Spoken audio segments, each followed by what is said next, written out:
Hello दोस्तों, नमस्कार। स्वागत है आप सभी का आपके अपने YouTube channel result with Gautam sir पर। जैसा कि आप लोगों को पता है, अब मैंने आप लोगों की जो क्लास है मॉर्निंग में शिफ्ट कर दी है पॉलिटी की। तो सबसे पहले अब पॉलिटी की क्लास हुआ करेगी। तो जैसा कि आप लोग जानते हैं कि पिछली जो क्लास है हमारी, उस क्लास में हम लोगों ने देखा था कि जो बंगाल के नवाब हैं उन लोगों को कहीं न कहीं हार मिली, और उन लोगों को हारने के बाद अंग्रेजों ने हरा दिया। जब अंग्रेजों ने हरा दिया तो कहीं न कहीं जो भारत की जो माथे पर गुलामी का जो टीका या कलंक लगा, उसके बाद में 200 वर्षों तक अंग्रेजों ने अपनी इच्छा अनुसार, अपने नियमों, कानूनों, कायदों के अनुसार भारत पर शासन किया। उसी क्रम में हम लोग आगे बढ़ते हुए बात करेंगे आज जो कंपनी का शासन है वो किस प्रकार से अब से नियंत्रित होगा, और हमारा यहाँ पर रेगुलेटिंग एक्ट आएगा। हमने 1765 में 12 अगस्त और 16 अगस्त को होने वाली संधियों के बारे में बताया। 1764 को जो बक्सर का युद्ध हुआ, तीनों सेनाओं को हार मिली, वो सब हम लोग समझ चुके हैं। इसके लिए आप लोग पिछली क्लास को देख सकते हैं। उसके बाद में हम आज बात करने वाले हैं कि कंपनी जो हुआ करती थी उसका शासन, उसके बारे में, और आपका रेगुलेटिंग एक्ट के बारे में। यहीं से पॉलिटी जो आपकी किताब है स्टार्ट होती है, शुरू होती है। तो यहाँ से हम लोग आज बात करना स्टार्ट करेंगे। सबसे पहले मैं बात कर रहा था आपसे कि जो कंपनी का शासन है, या उसको रूल ऑफ कंपनी कह देते हैं, रूल ऑफ कंपनी,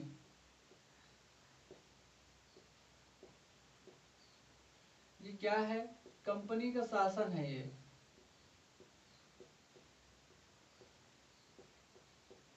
जैसा कि आप लोगों को पता था कि कंपनी का शासन पहले से चल रहा है, और यहाँ से कहीं न कहीं रेगुलेट किया जाएगा कंपनी के शासन को। तो ये जो कंपनी का शासन है कब से कब तक चला था आपका? 1773 को मोटा मोटा हम लोग मान लेते हैं। 1773 से लेकर के 1858 का जो अधिनियम आएगा तब तक ये जो है आपका चलेगा। रेगुलेटिंग एक्ट आता है इसके बाद में। कहीं ना कहीं थोड़ी सी हमें गले में दिक्कत है, इसलिए हम ऐसे बोल रहे हैं, नहीं तो आपको आवाज तेजी से आएगी। काफी ठीक ठाक आती है, अभी सही है, प्रॉपर है। कहीं ना कहीं हम बात कर रहे थे कि रेगुलेटिंग एक्ट कैसे आता है। रेगुलेटिंग एक्ट इसलिए आता है कि जब अंग्रेजों ने भारत पर लूट मचाई और व्यक्तिगत व्यापार को, निजीकरण को बढ़ावा दिया, तो उसके बाद में होता क्या है, निजीकरण को बढ़ावा देने के बाद में कहीं ना कहीं कंपनी का जो राजस्व था उसमें कमी आ जाती है, और जो किसान होते हैं, भारतीय किसानों की जो स्थिति थी बद से और बदतर होती चली गई। अंग्रेजों ने इस पर ध्यान नहीं दिया, तो कहीं न कहीं जबरन वसूली जैसे कार्य हुआ करते थे। विभिन्न प्रकार की प्रथाएं आई, उन प्रथाओं के द्वारा किसानों से अत्यधिक ज़्यादा से ज़्यादा जो राजस्व है उसको वसूल किया गया। किसानों की कहीं न कहीं बहुत ज़्यादा हालत जो है खराब कर दी गई। तो लास्टली होता क्या है, जब 1765 से लेकर के 72 तक मैंने बताया था भारत की लूट के रूप में जाना जाता है टाइम पीरियड को, तो इंग्लैंड की ओर धन का प्रवाह होता है। उस धन के प्रवाह में व्यक्तिगत और निजीकरण की भावना ने अंग्रेजों के जो कर्मचारी हुआ करते थे उनके अंदर ये भावना जागी हुई थी, मतलब ये पैदा हुआ था। और कहीं न कहीं ब्रिटिश सरकार ये नियंत्रण भी चाहती थी कि ये नियंत्रित कंपनी बनी रहे। तो इसलिए वर्ष 1773 में पहली बार एक रेगुलेटिंग एक्ट के रूप में लाती है। तो हम बात करेंगे आज रेगुलेटिंग एक्ट 1773 के बारे में। समझ रहे हैं ना आप लोग? रेगुलेटिंग एक्ट,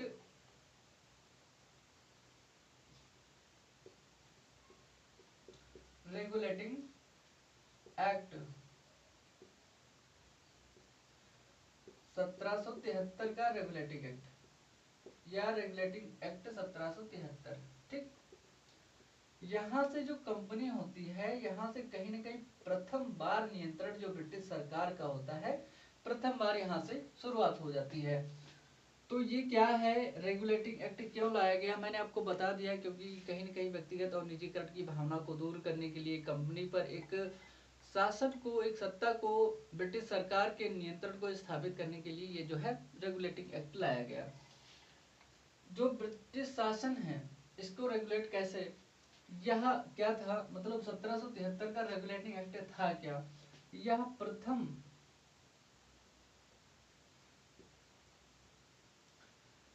कंपनी पर नियंत्रण क्या था, यह ब्रिटिश सरकार का, ऐसे लिखे, यह ब्रिटिश सरकार का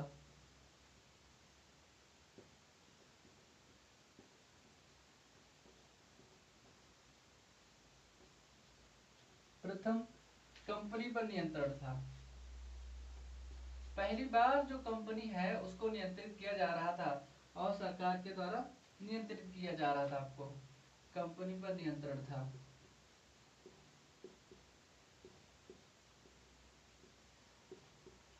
ये जो कंपनी पर प्रथम नियंत्रण हुआ, इसके द्वारा कौन लाता है, इस जो आपका 1773 का रेगुलेटिंग एक्ट है वो कौन लेकर के आता है। वर्ष 1773 ईस्वी में, कब, वर्ष 1773 ईस्वी में वारेन हेस्टिंग्स को, मैंने बताया था ना आपको, वारेन हेस्टिंग्स को बंगाल का गवर्नर जनरल, कहा, बंगाल का गवर्नर जनरल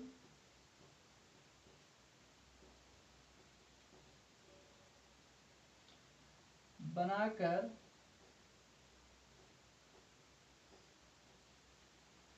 ब्रिटिश सरकार द्वारा भेजा गया।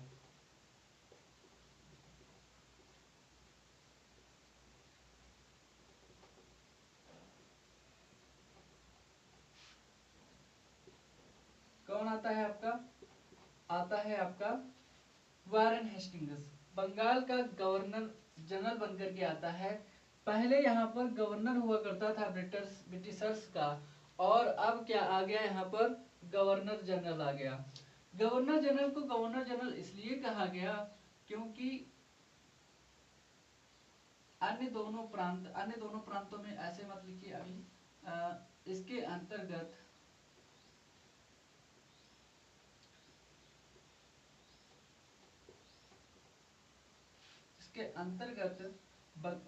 मद्रास और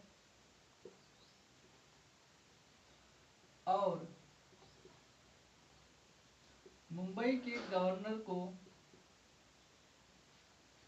मुंबई के गवर्नर को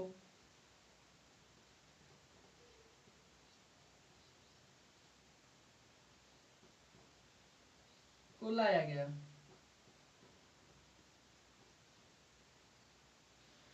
इसके अंतर्गत जो है आपका, जो मद्रास और मुंबई के गवर्नर जनरल हुआ करते थे, इसी के अंतर्गत ला दिया गया ताकि ये लोग इसके अंडर में काम करेंगे। जो आपका गवर्नर जनरल हुआ करता था, इस गवर्नर जनरल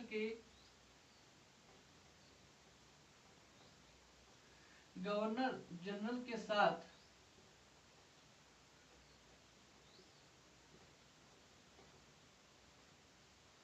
चार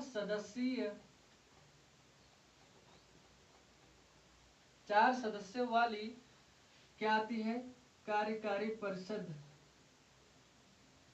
कार्यकारी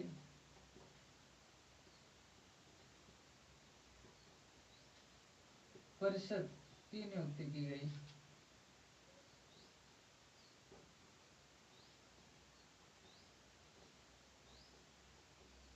किसकी नियुक्ति की जा रही है, कार्यकारी परिषद की नियुक्ति की जा रही है। ये कार्यकारी परिषद कहीं न कहीं गवर्नर जनरल को मदद करेगी, उसके कार्यों में सहायता करेगी। कार्यकारी परिषद में 4 सदस्य हुआ करते थे, इनके नाम क्या हुआ करते थे,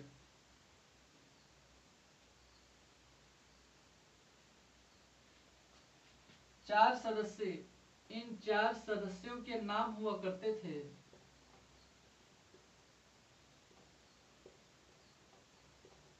कौन कौन हुआ करते थे, आपने गवर्नर जनरल का नाम याद है ना, वारेन हेस्टिंग्स है ना गवर्नर जनरल। तो इन चारों सदस्यों में से एक तो था मॉनसन, दूसरा था वॉरवेल, तीसरा था फिलिप फ्रांसिस, फिलिप फ्रांसिस। कौन कौन था? मॉनसन, वारवेल, फिलिप फ्रांसिस, और एक चौथा सदस्य था आपका क्लेवरिंग।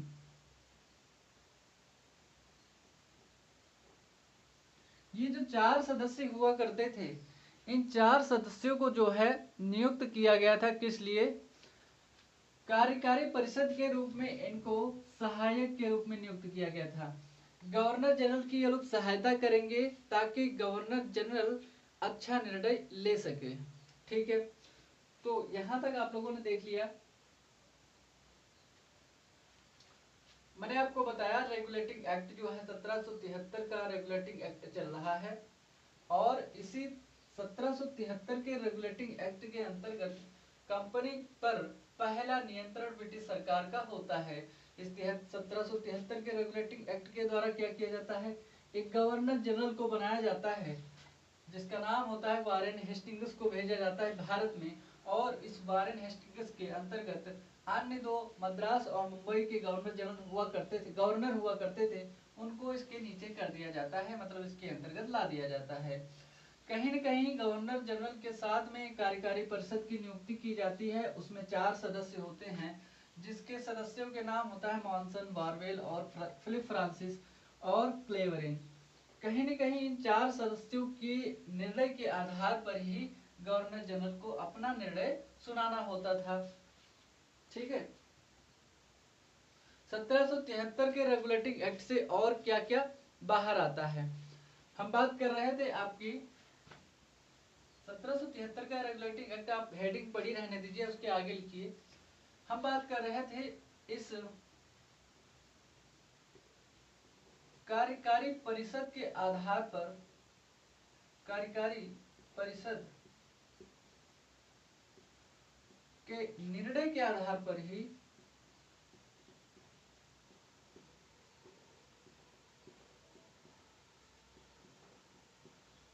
पर ही गवर्नर जनरल को कार्य करना होता था। किसको? आपका जो गवर्नर जनरल हुआ करता था उसको कार्य करना होता था, को कार्य करना होता था।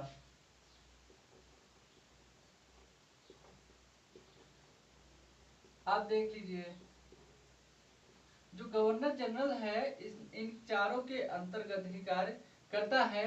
देखिए, जैसे कि वर्तमान में आप लोग देखते होंगे कि आरबीआई है अपनी, आरबीआई में सदस्यों को क्या होता है? मत होता है। या आप देखते होंगे सुप्रीम कोर्ट में, तो उसमें होता क्या है, जब सदस्य होते हैं फैसला सुनाते हैं तो क्या करते हैं? 3-1 से, 4-1 से, 5-1 से, ऐसे कुछ भी होता है फैसला। तो ठीक वैसे ही यहाँ पर भी फैसला हुआ करता था कि मतलब 2 सदस्य इधर हैं तो 3 सदस्य उधर है, तो 3 के पक्ष में फैसला जाया करता था। तो ठीक इसी प्रकार से ये हुआ करता था। जो कार्यकारी परिषद हुआ करती थी उसी के अंतर्गत जो गवर्नर जनरल कार्य करता था। इसी एक्ट के द्वारा 1773 के अधिनियम में भारत में एक सर्वोच्च न्यायालय गठित करने की बात कही गई थी। तो इसे क्या किया गया? वर्ष, रुकिए, ऐसे लिखिए, इस अधिनियम के द्वारा जो 1773 का रेगुलेटिंग एक्ट है, इस ऐसे लिखिए, इस एक्ट के द्वारा, इस एक्ट के द्वारा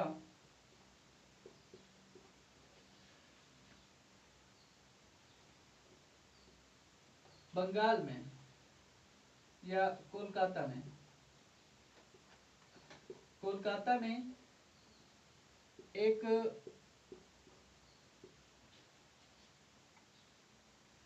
सर्वोच्च न्यायालय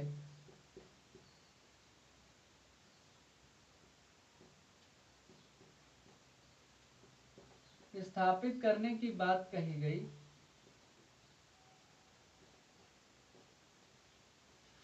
स्थापित करने की बात कही गई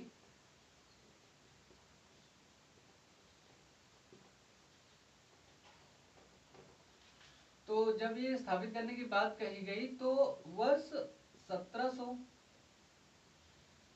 वर्ष 1774 में, कब? 1774 में सर्वोच्च न्यायालय की स्थापना भी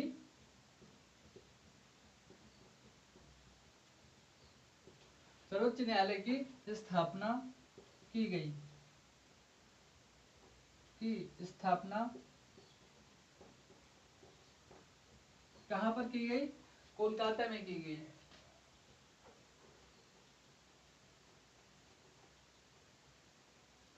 कोलकाता में की गई।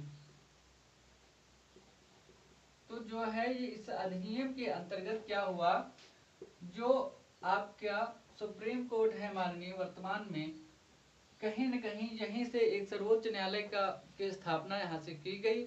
और सर्वोच्च न्यायालय की स्थापना बाद में कहाँ? कोलकाता में वर्ष 1774 में की गई, क्योंकि 1773 के रेगुलेटिंग एक्ट में कहीं न कहीं इस बात को डाल दिया गया था कि वहां पर सर्वोच्च न्यायालय की स्थापना की जाएगी। तो क्या हुआ, सर्वोच्च न्यायालय की स्थापना की गई इसी मतलब अधिनियम या एक्ट के अंतर्गत।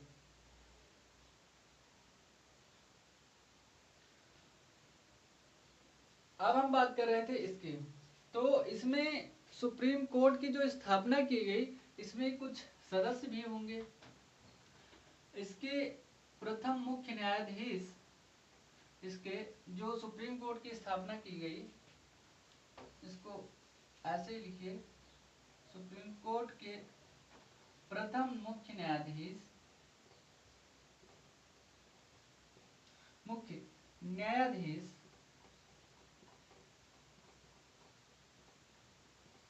कौन हुआ करते थे? Elijah Impey. एलिजा इम्पे नाम इनका क्या हुआ? एलिजा इम्पे, इम्पे थे। ठीक, तो इन प्रथम जो मुख्य न्यायाधीश हुए आपके कौन हुए? Elijah Impey. इनके साथ में 3 अन्य सदस्यों की नियुक्ति की गई थी, कि मतलब जैसे गवर्नर जनरल के साथ में कार्यकारी परिषद आई थी, ठीक उसी प्रकार से एलिजा इम्पे के साथ में 3 सदस्य और नियुक्त हुए थे। वो कौन कौन से थे? वो कौन कौन से थे? इनका नाम था, जो 1 नंबर है, इनका नाम है हाइड, दूसरे हैं आपके लिमिस्टर, तीसरा नाम है इनका चैम्बर्स। ये तीनों जो हुआ करते थे, ये आपके न्यायाधीश, ये क्या हुआ करते थे? अन्य न्यायाधीश। इनका नाम है अन्य न्यायाधीश हुआ करते थे। तत्कालीन समय में जो अन्य न्यायाधीश हुआ करते थे, तो 3 और हुआ करते थे। क्या हुआ करता था? ये जो 3 सदस्य हुआ करते थे, आपके अन्य सदस्य हुआ करते थे, अन्य न्यायाधीश हुआ करते थे। तो इनको आपने नोट कर लिया होगा। हमने बताया इस कार्यकारी जो परिषद हुआ करती थी गवर्नर जनरल की, इसके निर्णय के आधार पर ही गवर्नर जनरल को निर्णय अपना सुनाना होता था और इसी के आधार पर इसको कार्य करना होता था। इस एक्ट के द्वारा ही कोलकाता में मतलब बंगाल में एक न्यायालय मतलब सुप्रीम कोर्ट की स्थापना करने की बात कही गई थी। और इसके अंतर्गत ही 1774 में, क्योंकि ये 1773 का रेगुलेटिंग एक्ट है, इसी 1774 में क्या किया गया, एक सर्वोच्च न्यायालय की स्थापना बंगाल में मतलब जब कोलकाता है वहां पर करी गई। और इसके अंतर्गत एक मुख्य न्यायाधीश चुने गए, उनका नाम था एलिजा इम्पे। और इसके अंतर्गत 3 अन्य न्यायाधीशों की जो नियुक्ति की गई, वो आपके हाइड, लिमिस्टर और चैम्बर्स हुआ करते थे। ये आपके अन्य न्यायाधीश थे। अब बात यह थी कि हमने आपको बताया था कि निजीकरण और व्यक्तिगत व्यापार की भावना को लेकर के कंपनी ने नियंत्रण किया था। दूसरा, कंपनी ने नियम ये डाल दिया, यहीं पर इन लोगों की सैलरी की बात कर लेते हैं। देखिए, बात ये है कि जो वेतन हुआ करता था, मुख्य न्यायाधीश का वेतन कितना था? मुख्य न्यायाधीश का वेतन जो मुख्य न्यायाधीश हुआ करता था इसका वेतन हुआ करता था आपका 8,000 रुपए। 8,000 पाउंड समझ लीजिए, क्योंकि रुपए तब चल नहीं रहा था। 8,000 पाउंड। और जो आपके अन्य न्यायाधीश हुआ करते थे, अन्य न्यायाधीशों का जो वेतन हुआ करता था तत्कालीन समय में, इनका वेतन हुआ करता था 6,000 पाउंड। समझ लीजिए आप लोग, 6,000 पाउंड हुआ करता था। जो गवर्नर जनरल हुआ करता था, तो गवर्नर जनरल का वेतन हुआ करता था, जनरल का वेतन हुआ करता था आपका 25,000 पाउंड। सरकार 25,000 पाउंड इसको देती थी गवर्नर जनरल को। और जो है आपका अन्य जो गवर्नर हुआ करते थे, अन्य गवर्नरों का वेतन जो हुआ करता था, ये कितना हुआ करता था? 10,000 पाउंड। अन्य जो गवर्नर हुआ करते थे, इनका वेतन हुआ करता था। तो ये हो गया इनका वेतन। अब हम बात करेंगे कि मतलब आपका जो मुख्य रूप से, इसको आपने नोट कर लिया ना, नोट करते मतलब चलेगा साथ साथ में। मैंने आपको वेतन भी बता दिया इन लोगों का, जो अन्य गवर्नर जनरल और गवर्नर जनरल का वेतन आपका 25,000 पाउंड है, और अन्य जो गवर्नर हैं जैसे मद्रास और बम्बई के, इनका वेतन हुआ करता था आपका 10,000 पाउंड। हम बात कर रहे थे आपके जो निजीकरण की भावना चल रही थी वहां पर, और उसके साथ साथ में क्या चल रहा था? व्यक्तिगत व्यापार की भावना। तो सरकार ने इस अधिनियम के, इस एक्ट के द्वारा क्या कह दिया? इस एक्ट के द्वारा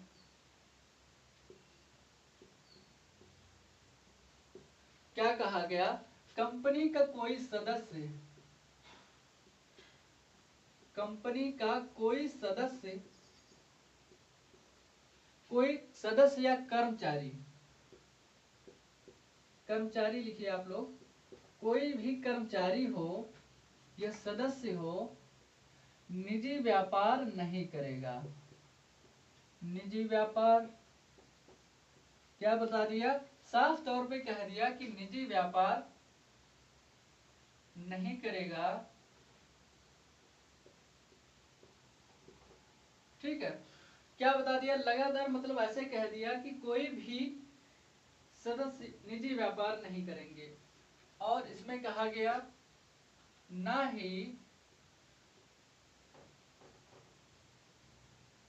ही कोई सदस्य भारतीयों से उपहार लेगा। मतलब भारतीयों से उपहार लेने का मतलब ये हुआ करता था, से उपहार लेगा। ना ही कोई भारतीयों से, कोई सदस्य भारतीयों से उपहार लेगा। उपहार पर इसलिए नियंत्रण किया क्योंकि अगर कोई उपहार के रूप में देगा तो कहीं ना कहीं वो व्यक्तिगत भावना में जाएगा, निजीकरण में जाएगा, वो अपने व्यक्तिगत सोच के लिए रखेगा। तो इसलिए उपहार पर भी नियंत्रण लगा दिया। ब्रिटिश जो सरकार थी उसने इस मतलब रेगुलेटिंग एक्ट के द्वारा। हम बात कर रहे थे आपके कि रेगुलेटिंग एक्ट 1773 का यहाँ पर पूरा होता है। रेगुलेटिंग एक्ट 1773, अगर इसमें कहीं पर भी कुछ भी फैक्ट छूटता है तो कहीं ना कहीं जो मोस्ट इम्पोर्टेंट फैक्ट थे वो मैंने आपको बता दिए। एक अधिनियम की और बात कर लेते हैं, फिर उसके बाद में हम अपनी क्लास को आगे बढ़ाते हैं। मैंने बताया कि कोई भी कर्मचारी को निजी व्यापार करने की छूट यहाँ पर नहीं दी गई, और ना ही किसी व्यापारी को या किसी व्यक्ति को यहाँ पर जो है आपकी निजी तौर पर व्यापार और ना ही उपहार लेने की बात कही गई। यहाँ पर अगला अधिनियम आता है 1781 का संशोधनात्मक अधिनियम। 1781 में दरअसल में हुआ क्या? 1781 का संशोधनात्मक अधिनियम।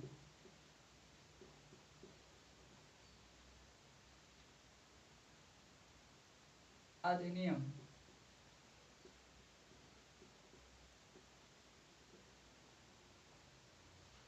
तो ये था क्या, दरअसल में कुछ कमियां थी 1700 किसमें 73 के अधिनियम में, उसकी कमियों को दूर करने के लिए तो रेगुलेटिंग एक्ट RA, अगर इसको मैं लिख देता हूं तो रेगुलेटिंग एक्ट,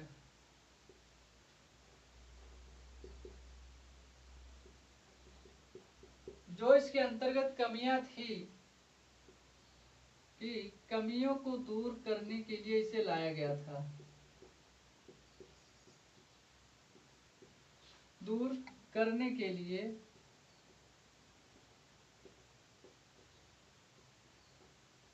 किसको लाया गया था आपका 1781 का संशोधनात्मक अधिनियम लाया गया।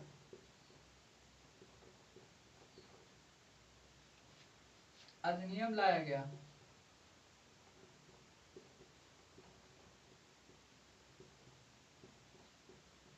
समझ गया आप लोग कैसे लाया गया, क्यों लाया गया, क्योंकि इसके अंतर्गत कुछ कमियां थी उनको दूर किया गया।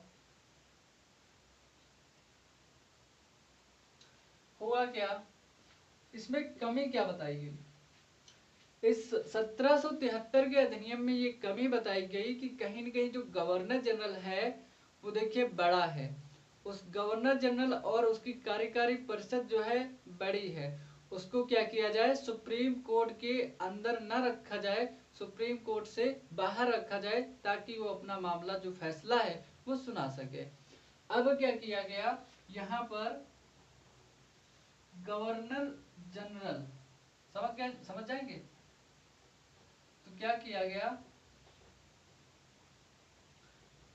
गवर्नर जनरल तथा उसकी कार्यकारी परिषद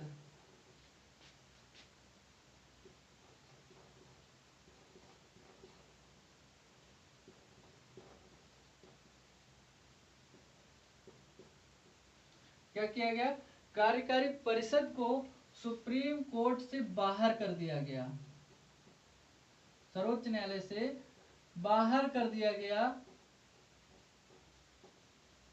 से बाहर कर दिया गया।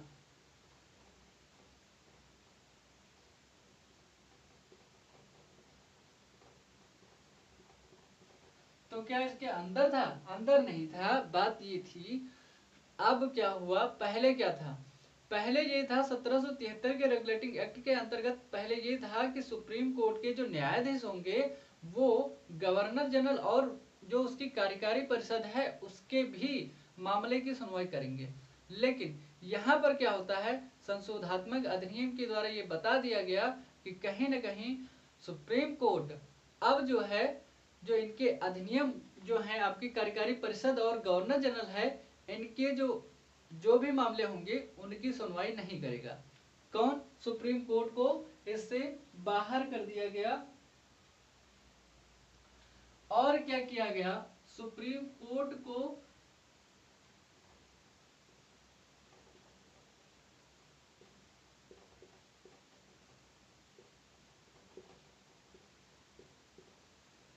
उसकी राजस्व अधिकारिता, जो उसकी राजस्व अधिकारिता थी उससे उसको हटा दिया गया, उससे बाहर कर दिया गया।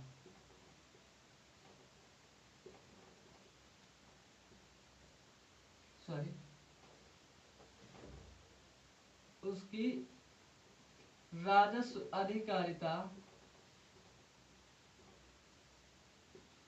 से हटा दिया गया।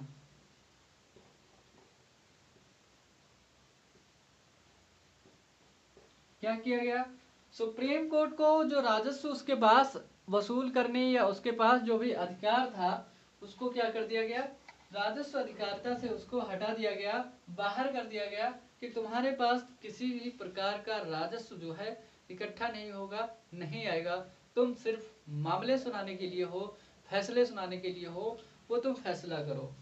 तो क्या हुआ इसमें, रेगुलेटिंग एक्ट की कमियों को दूर करने के लिए आया था ये संशोधात्मक अधिनियम, कहीं न कहीं इसीलिए इसका नाम क्या है, 1781 का संशोधात्मक अधिनियम। गवर्नर जनरल और उसकी जो कार्यकारी परिषद हुआ करती थी उसको सुप्रीम कोर्ट से क्या कर दिया गया, बाहर कर दिया गया, क्योंकि उसको मामलों को कहीं ना कहीं सुप्रीम कोर्ट उससे सीनियर नहीं, मतलब उसका जूनियर हुआ करता था, और ये जो आपका गवर्नर जनरल और उसकी कार्यकारी परिषद है तो कहीं ना कहीं वो सीनियर हुआ करती थी उसकी। होता क्या है, सुप्रीम कोर्ट को उसकी राजस्व अधिकारिता से भी हटा दिया गया, क्योंकि उसके पास जो भी राजस्व इकट्ठा होता था उसको भी उससे बाहर कर दिया गया। तो आज की क्लास को यहीं पर रखें, क्योंकि थोड़ा सा गले में अभी दिक्कत है, और उसके बाद में जो अगली क्लास होगी उसको देखेंगे, उसको करेंगे। अभी ज़्यादा लंबा वीडियो भी नहीं है, तो धीरे धीरे हम लोग पढ़ते हुए चलेंगे, और आप लोग क्लास को बताएंगे कि कैसा लग रहा है, कि कमेंट बॉक्स में कमेंट करते रहिए। कहीं ना कहीं आप लोग कमेंट करने से चूकते हैं और नहीं करते हैं, तो आप लोग कमेंट किया कीजिए, जो भी आपको लगे ठीक है, अच्छा है और कैसा है, और लोगों तक पहुंचाते रहें। तब तक के लिए आप सभी का तहे दिल से शुक्रिया। नमस्कार, धन्यवाद आपका।